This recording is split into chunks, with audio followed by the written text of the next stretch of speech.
500 বছর আগে জান্নাতে যাবে মা বোনরা পুরুষের। কেননা মা বোনদের দুইটা জন্মগত শখ আছে, একটা নিজেকে সাজাইতে ভালোবাসে, ঘরকে সাজাইতে ভালোবাসে। এই জন্য দেখবেন সারাদিন ঘ্যান ঘ্যান করতেই থাকে, এটা আনলে ভালো হইতো না, ঘরটা একটু সুন্দর হইতো না, এটা হইলে একটু সুন্দর হইতো না। কিন্তু ওই যে অভ্যাস নিজেকে সাজানো আর হলো ঘর সাজানো, বিল্ডিং শিল্ডিং হয়ে গেছে। ছোটবেলা তো আমরা দেখছি, ঠিক না?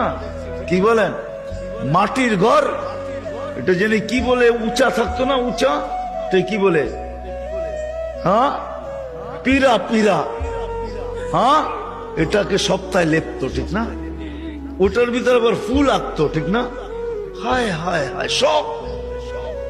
আল্লাহ বলে, বান্দি তোকে 500 বছর আগে জান্নাতে পাঠাবো, তুই নিজেকে সাজাইতে পারিস নাই, আমাকে রাজি করতে যায়া শখ পুরা করতে পারিস নাই। এখন জান্নাত যা চাবি তা দিয়ে তোর শখ আমি 500 বছর পুরা করব। তারপরে তোর স্বামীকে তুই মিস কল দিবি যে 500 বছর শখ পুরা হয়ে গেছে, কাম তুমি এখন আসো। তারপরে তোর স্বামীকে পাঠাবো, ইয়ানকালিবু ইলা আহলিহি মাসরুরা। তখন না স্বামী নাচতে নাচতে জান্নাতের দিকে যাবে, শোক পুরা করবে, জান্নাতে কি দিবে।